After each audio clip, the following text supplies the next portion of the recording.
welcome back to another interview here on Toned In Entertainment. Today we're at CCW, and I'm joined by Dr. Eric Christopher. How you doing? I'm doing pretty good. It's hot in Hialeah. I'm wearing a turtleneck, but we're here. It's never cool inside this unbranded brewing company. It's always hot. Right? Yeah.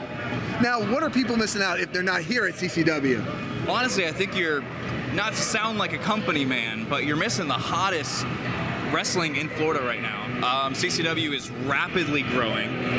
You've been around for a while. You've seen CCW go from only like one show every 4 months to now doing 5-6 shows a month in multiple states.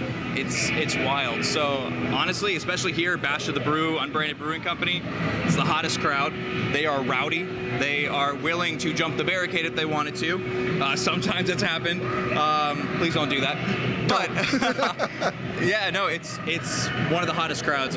It's the hottest show every single month. I know the first show I came back to after a while, you know, with the whole pandemic and everything, and I ran into Cha-Cha Charlie, and he's like, dude, this crowd is the sickest, and he was absolutely right. It's absolutely insane here at the Unbranded Brewing Company. It's mind-boggling. It's crazy. Now, we talk to the wrestlers all the time, but I feel like we have to give the managers some love as well.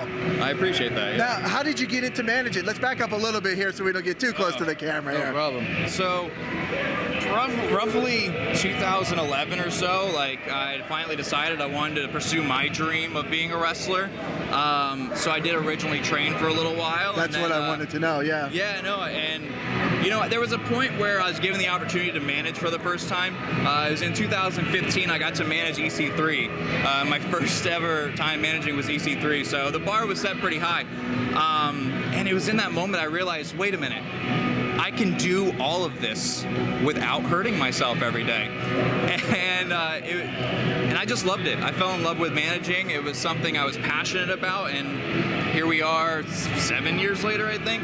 My math is terrible, and we're still rocking and rolling, so yeah. I think me and you are on the same page because I love the industry so much, but I'm like, if I could just talk instead of take a bump and still be involved, this is the best thing ever. Yeah, you're doing a great job at it too. Well, I appreciate it. I appreciate it. That's my one compliment of the day. Thank you, and I will take it. Now, speaking of today, it's 305 Day. We're here in Hialeah, Florida.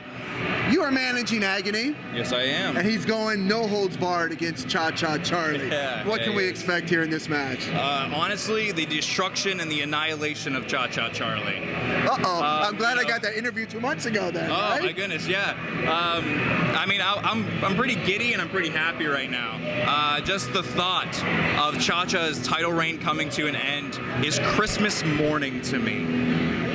Because quite frankly, I hate Cha-Cha Charlie. Okay. I don't like him. I've never liked him. I never will like him. Because he's created this weird facade and delusion to these fans, especially in Hialeah, that somehow he is the second coming of Christ. And quite frankly, I despise him for that. And Agony despises him for that. And Agony, he's ready, he's willing, and he's very much so able to take that title tonight, no disqualification, and Cha-Cha Charlie will be left there in a bloody heap.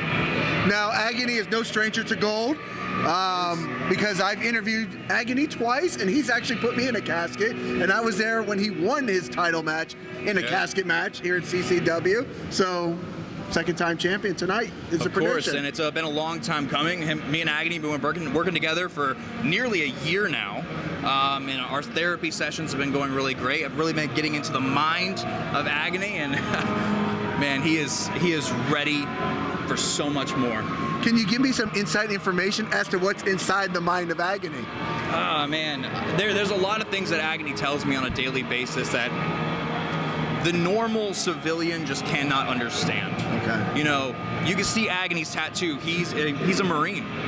He's been overseas. He's been in combat, and he has seen some things unlike anyone has ever seen before. And he uses that in that ring to destroy his opponents, and he takes pleasure in it. He's seen all those things, and he's willing to just annihilate people in such a way, and he kind of gets joy out of it.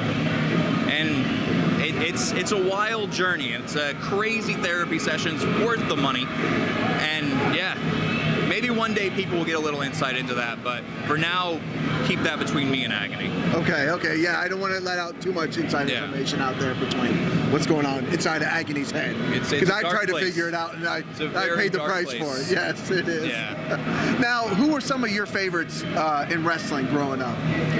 I mean, growing up, obviously, I didn't get into wrestling until closer towards the end of the Attitude Era. Okay. So I guess the Ruthless Aggression Era, as they call it, is my bread and butter. Okay. That is like, I could reel off anything that happened in December of 2005. You know, obviously growing up, Eddie Guerrero was a huge inspiration for me. I'm a huge fan of Edge. Love Edge with a passion. And then from a managerial standpoint, I think anyone that thinks Bobby Heenan and Jim Cornette aren't the best to ever do it are a little brain dead. So they're two people that obviously I look at and I want to be better than. I think Bobby Heenan was probably my favorite of all time.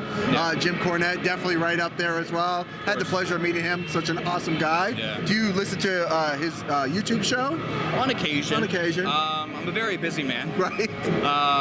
Recently, it's been kind of hard to even sit down and watch like an episode of Raw or SmackDown because I'm so busy. You know, working obviously with patients throughout the week, and then I'm here on the weekends. So it's very very hectic in the life of Dr. Eric Christopher.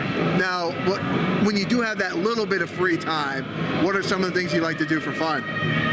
Honestly, you could probably see me at Disney World. I did see you yeah. quite a few pictures there. I'm at Disney all the time, like, as despite the image of me, I am a huge Disney nut. I love Disney. So yeah, you can normally find me at Walt Disney World. Favorite ride at Walt Disney World? Ah, man. Rock and roller coaster's always been a huge thing. That's the Aerosmith one, right? Aerosmith, Okay. yeah. Rise of Resistance, the new Star Wars ride, is probably the best themed ride I've ever been on. So, yeah, probably those two. Okay. Yeah. Good choices, I think, right? Yeah, for sure. Okay. Is there anything else we should know about Dr. Eric Christopher? What's going on with you? No, honestly, I kind of like to keep to myself most days. I don't really interact with too many people. I don't post a whole lot on social media, especially like my Instagram and stuff. But yeah, I mean, when I'm not helping people throughout the week, I'm destroying people here. So Okay. it's a weird life I live, but yeah. Yeah, is there like one dream wrestler, I mean, besides Agony, that you would love to manage at one point? Oh man, I would love to just sit down and dive deep into Killer Cross's head. Oh, okay. I would absolutely love that. You love the beast guys like that. I Right? like to see what makes them tick. You know, I want to see like people who are so focused on destruction. I want to know why. I want to know why do that to the everyone around you, to yourself sometimes. These guys, they'll go and do like these hardcore death matches sometimes, and I'm just like, what happened to you that makes you want to do that to yourself? Right. So yeah, so that's one guy I've had my eye on for a long time, and if Scarlett ever decides she doesn't want to manage him anymore, I will jump right in. I like that. Yeah. You are the manager of monsters. Oh, of course. I love it. Where can people look you up at? Yeah, you can find me on Instagram, Twitter, Facebook at the Dr. Eric. So the Dr. Eric. Pretty simple that way. You can also buy my merch, prowrestlingtees.com/Dr. Eric Christopher. Okay. How many t-shirts you got on there? Right now, 4. 4 t-shirts. But okay. they are rotating quite a bit. I've probably got about 6 or 7 designs that I go through sometimes. So Okay. I like to keep people guessing as to which ones are going to be there. Okay. I love that you have the merch out there. I think it's so course. important to brand Of course. yourself. I love that you're doing that. Yeah, I'm taking so much time away from other patients to be at these shows. I got to make up some money somehow, you right? got to get your money somehow. Yeah, exactly. 100%. Well, Dr. Eric Christopher, I know you've got a lot of planning to do for tonight's match. Oh, yeah. I can't wait. Main event here tonight. Heavyweight Championship. Oh, yeah. CCW, Cha-Cha Charlie, Agony. I can't wait. Anything else you want to say before you go and get into the mind of the monster for tonight? You know, rest in peace, Cha-Cha Charlie. Cha-Cha, I'm so glad. I love you too, Cha-Cha. Man, tonight's going to be crazy. CCW. South Florida. I'm ready. You're ready. Everybody, if you're not here, you're completely missing out. 100%. 100%. Eric Christopher, thank you so much for joining me here. It's been a pleasure. Yeah. Keep doing what you're doing.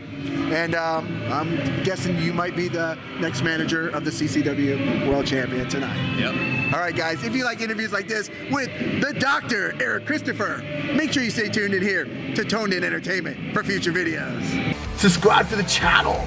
Do it. Go now. Do it now.